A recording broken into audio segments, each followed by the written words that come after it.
सामान्य सभामुख महोदय,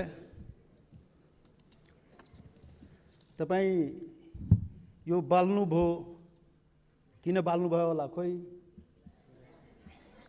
अरू वक्ता बोल्दाखेरि बाल्नु भएन, समय बोल्नु भएन, मेरोमा किन बोल्नु के अरे समय भन्नुभयो, किन बाल्नुभयो खोइ बुझिएन।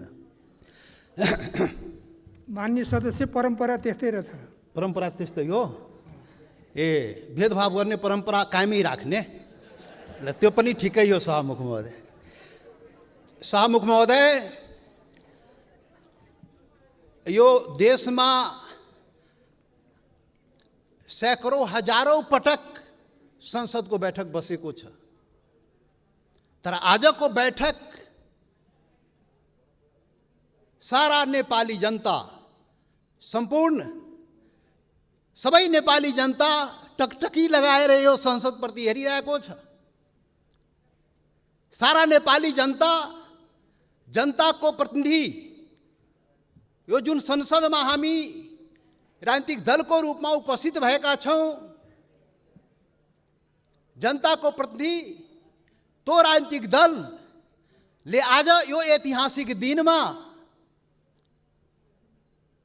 के भन्दैछ, के गर्दैछ, त्यो चाहिँ सबै सम्पूर्ण नेपाली जनताको जिज्ञासा र ध्यान चाहिँ आजको संसदको बैठकमा छ। सभामुख महोदय, त्यसैले यहाँ सञ्चार माध्यम पनि आजको बैठक ऐतिहासिक बैठक भनिरहेको थियो र वास्तवमा भन्यो भने आजको बैठकमा वास्तवमा ऐतिहासिक बैठक नै हो। सभामुख महोदय, त्यसैले ऐतिहासिक बैठकको दिन अब के बत्ती बाल्ने, के समय निर्धारण गर्ने, बोल्ने मनमा भएको कुरा बोल्न दिनुपर्छ। सभामुख महोदय,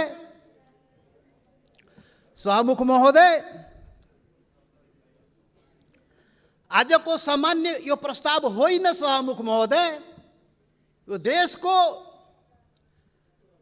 देशको भूमिको सवाल हो। देशको भूमि आफ्नो नेपालको नक्सामा राख्ने सवाल हो, त्यो प्रस्ताव आएको छ आज।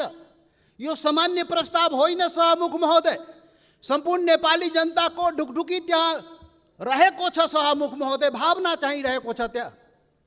त्यो सम्बन्धमा बोल्दाखेरि जनताको प्रतिनिधिले आफ्नो कुरा राख्न सक्नुपर्छ। त्यसैले आज प्रतिबन्ध नलागियो। सभामुख महोदय, सभामुख महोदय, यहाँ आजको जुन सवाल हो, जुन प्रस्ताव हो, तो राष्ट्रियतासँग पनि जोडिएको सवाल हो, सम्पूर्ण नेपालीको भावनासँग पनि जोडिएको सवाल हो, देशको के भन्छ सार्वभौमिकता, देशको अखण्डतासँग पनि जोडिएको सवाल हो। र त्यही सवालको रूपमा आज यो चाहिँ नेपालको नक्सामा त्यो चाहिँ तो कालापानी, लिपु लेक र लिम्पुवाधुरा लगायतका त्यो भूभाग नेपालको नक्सामा राख्ने प्रस्ताव यो संसदबाट स्वीकृत गराउन आइएको प्रस्ताव हो। सभामुख महोदय, त्यसैले आजको प्रस्ताव बडा महत्त्वपूर्ण प्रस्ताव हो नेपाली जनताको लागि।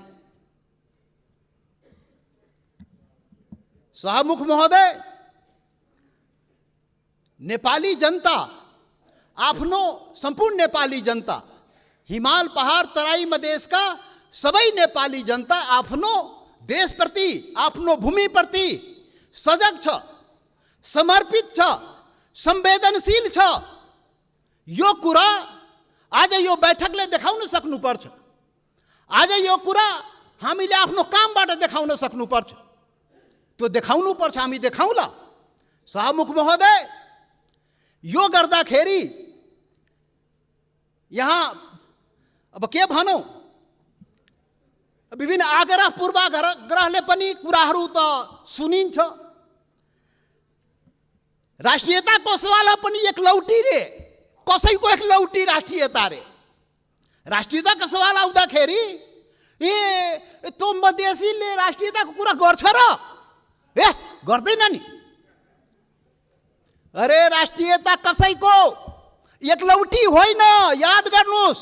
सभामुख महोदय, म सबैलाई आग्रह गर्न चाहन्छु, राष्ट्रियता भनेको सबैको, सम्पूर्ण नेपाली जनताको नेपाली राष्ट्रियता हो। कुनै एउटा वर्ग, एउटा जाति, एउटा समुदाय, एउटा क्षेत्रको राष्ट्रियता हुनै सक्दैन। यदि त्यस्तो राष्ट्रियता भयो भने त्यो पङ्गु राष्ट्रियता हो। त्यो राष्ट्रियता चाहिँ काम लाग्दैन। त्यो राष्ट्रिय एकतालाई सबल गर्न सक्दैन, बलियो पार्न सक्दैन शाहमुख महोदय। त्यसैले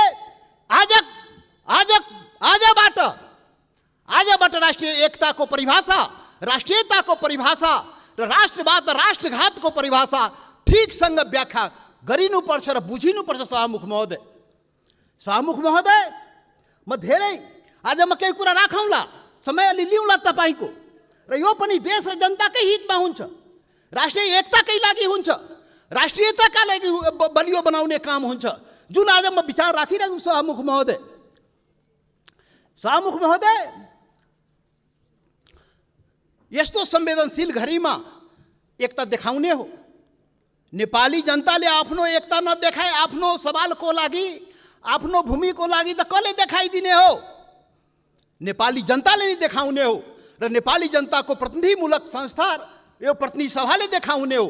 शाहमुख महोदय, हाम्रा धेरै आउला यो संविधान संशोधनको कुरा आएको छ। यहाँ नक्सालाई लिएर त्यो चाहिँ संविधानमा, त्यो अनुसूचीमा संशोधन गर्ने प्रस्ताव आएको शाहमुख महोदय। त्यो कालापानी लिपु लेक, लिम्पुवाधुरा सहितको भूमि त्यो नेपालको हो भनेर त्यो चुच्चो त्यो हुने गरी त्यो नक्सा चाहिँ संसदबाट पारित गराउन प्रस्ताव आएको शाहमुख महोदय। संविधान संशोधन गर्न प्रस्ताव आएको शाहमुख महोदय। शाहमुख महोदय मार्फत सम्पूर्ण देशवासीलाई थाहा छ यो संविधानको बारेमा। यो संविधानको बारेमा हाम्रा आफ्ना रिजर्भेसनहरू रहेको छ। यो संविधान पूर्णता पाएन। यो संविधान सबैको हुन सकेन। यो संविधान हिमाल, पहाड, तराई, मधेसका सबै जनताको हुन सकेन। आदिवासी जनजाति, शेर्पा, तामाङ, राई, लिम्बू, गुरुङ, भोटे, मगर, नेवारको हुन सकेन। मधेसीको हुन सकेन, थारूको हुन सकेन, दलितको हुन सकेन, शोषण उत्पीडन परेको जनताको हुन सकेन। उसले आफ्नो भावना राखिरहेको छ, रिजर्भेसन राखिरहेको छ। यो हाम्रो पनि संविधान हुनु पर्यो, हाम्रो लागि पनि बनाइदिनु पर्यो, त्यो प्रावधान हाम्रो लागि पनि राखिदिनु पर्यो। त्यो संविधान संशोधनको जब कुरा आउँछ हामीले राख्ने गरेका शाहमुख महोदय।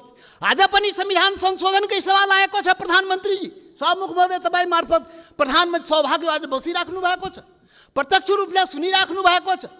हामी त्यो संशोधनको जब कुरा आउँछ संविधानको, त भन्दाखेरि नै हामी भनेको थियो यो सबैको लागि संविधान बनाउनुहोस् है। विगतमा त्यत्रो आन्दोलन भयो, यो देशका आदिवासी जनजाति, मधेसी, थारू लगायत दलित सबैले आन्दोलन गरेको छ। त्यो संविधानमा सबैको भावना राखियोस् है हामी भनेका थियौँ।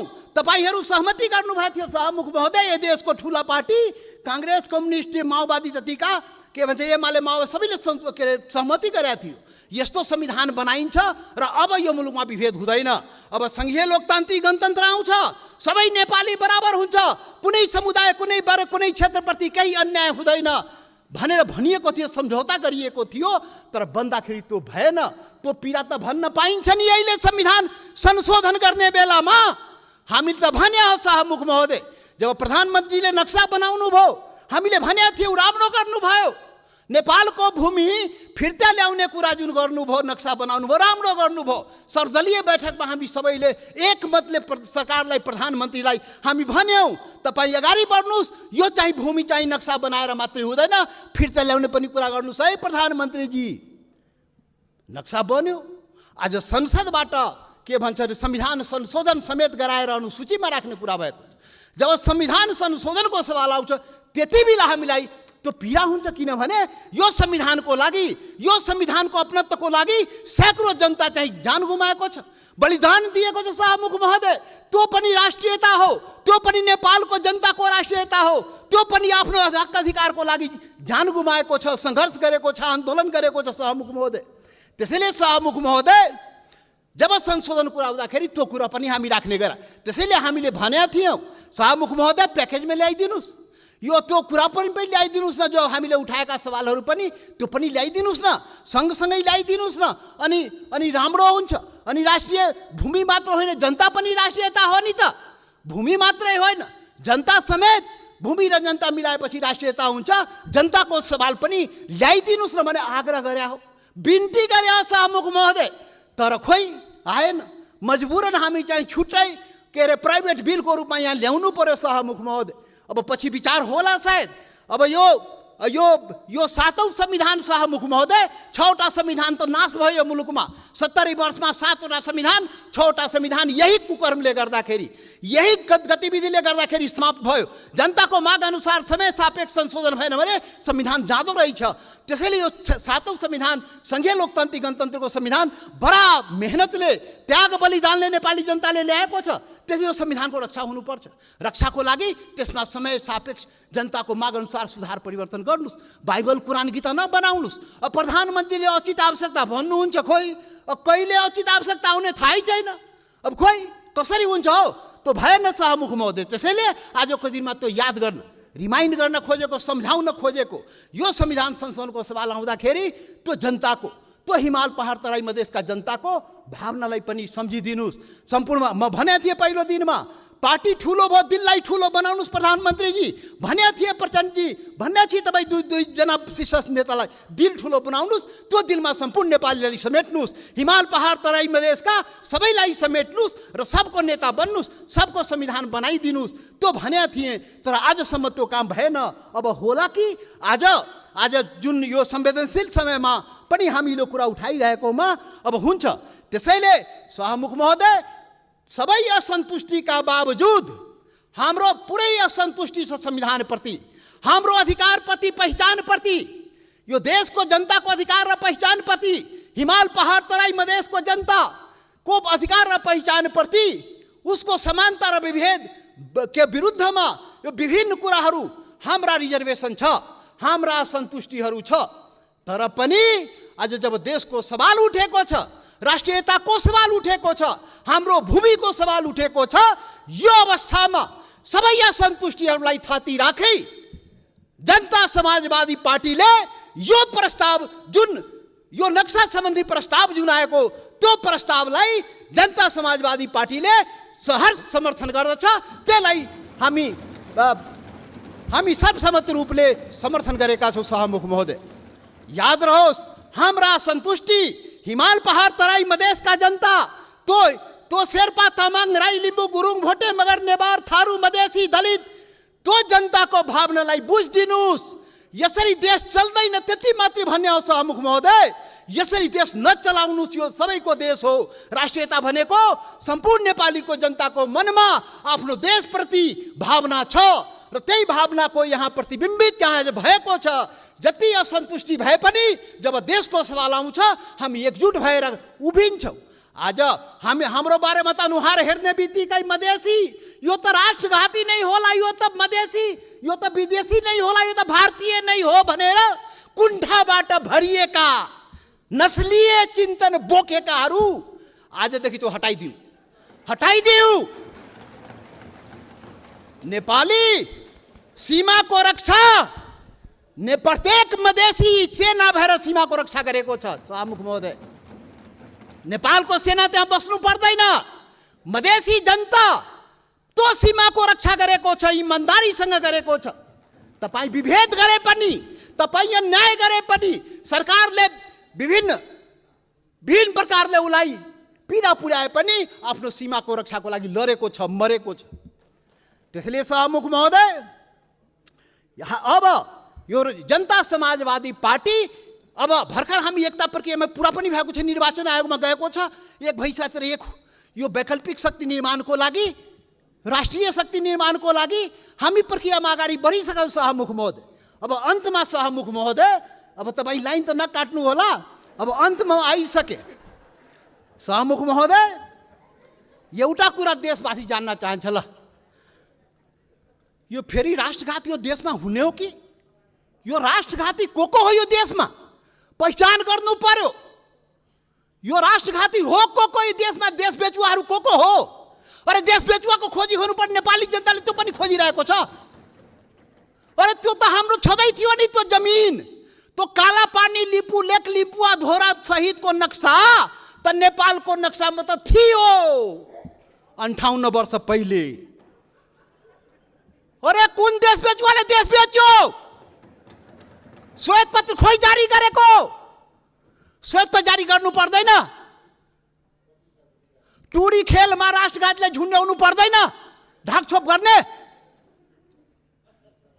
अरे सभामुख महोदय, महाकाली सन्धि हुँदाखेरि, अरे 25 वर्ष पहिले महाकाली सन्धि भएको थियो र यही संसदबाट पारित गराइएको थियो। त्यो महाकाली सन्धि कसरी भयो? अरे त्यसमै थियो नि महाकाली सन्धिमा लिपुले कालापानी र लिम्पुवाधुराको महाकालीको स्रोत, त्यो नदीको स्रोत मुहान कता, त्यो क्लियर भएको भए त हाम्रो जमिन मिचिन थियो र किन भएन? यही संसदबाट पारित गराइएको थियो। कसले पारित गरायो? कसले सम्झौता गर्यो? कसले पारित गरायो? म त सुनेको छु, त्यति बेला म सांसद थिइनँ, पार्टी पनि फोरेर पारित गराइयो भो। अब अरे कस्तो राष्ट्रवादी काम गरे हो? महाकालीलाई संसदबाट पारित गराउँदाखेरि त्यो मुहानको चाहिँ, महाकालीको मुहानको चाहिँ पत्तो नलाउने र त्यसलाई चाहिँ संसदबाट पारित गर्ने। त्यसैले राष्ट्रघातीको पहिचान हुनुपर्छ सभामुख महोदय। सकिनै लाग्यो सभामुख महोदय। यो राष्ट्रवादी कुरा हो, यो खोखला राष्ट्रवादी कुरा होइन। यो राष्ट्रघातीलाई पर्दाफास गर्नुपर्छ नेपाली जनताको बीचमा। को राष्ट्रवादी हो यो देशमा? राष्ट्रघाती, मधेसीलाई राष्ट्रघाती भन्ने, मधेसीलाई राष्ट्रवादी नभन्ने। मधेसी जनता, यो देशको मधेसी जनतालाई त्यसरी औँला ठुर्याउने काम कसैले नगरोस् राष्ट्रवादको मामलामा। सभामुख महोदय, कतिचोटि अग्नि परीक्षा दिने हो, कतिचोटि प्रमाण दिने हो हामी? यस्तो अग्नि परीक्षा नलिनुहोस् सभामुख महोदय। सम्पूर्ण नेपाली जनतालाई आज म यो रोस्टमबाट आग्रह गर्न चाहन्छु, यस्तो अग्नि परीक्षा नलिनुहोस्। त्यो मधेसी जनता त्यो प्रति अन्याय नगर्नुहोस्, यो देशको आदिवासी जनजातिप्रति अन्याय नगर्नुहोस्, त्यो थारूमाथि अन्याय नगर्नुहोस्, त्यो दलितमाथि अन्याय नगर्नुहोस्। कुटी मारिदियो त दलितलाई। माननीय सदस्य, तपाईँ बोल्दै गर्दा थाहा भएन, मैले 7 मिनेट समय थपिसकेँ। म सकिहालेँ, 1-2 मिनट सकिहाल्छु। त्यसैले सभामुख महोदय, यति संवेदनशील समयमा पनि सभामुखले मलाई 2 चोटि टोकिसक्नुभयो। कसरी हुन्छ खोइ बुझ्न सकिएन। लकीर का फकीर। अब प्रधानमन्त्री बन्नुपर्छ समय किटान नहुनलाई। यहाँ प्रधानमन्त्री भएर उहाँ प्रचण्डजी र देउपाजी बोल्दाखेरि समय किटान नहुने, किनभने प्रधानमन्त्री रे। अब जनता समाजवादी पार्टी यो देशको प्रधानमन्त्री भएर अनि रोस्टमा आएपछि बल्ल त्यो समय पाउने भयो सभामुख महोदय। ठिक छ, त्यो पनि देखाउला, त्यो पनि नेपाली जनताले देखाउँछ। वेट गर्नुहोस्। अब राष्ट्रघातीको पहिचान पनि नेपाली जनताले गरेर त्यसलाई टुरी खेलमा झुन्ड्याउनु पर्यो, श्वेतपत्र जारी गर्नु पर्यो। प्रधानमन्त्रीजी, सरकारलाई हाम्रो आग्रह।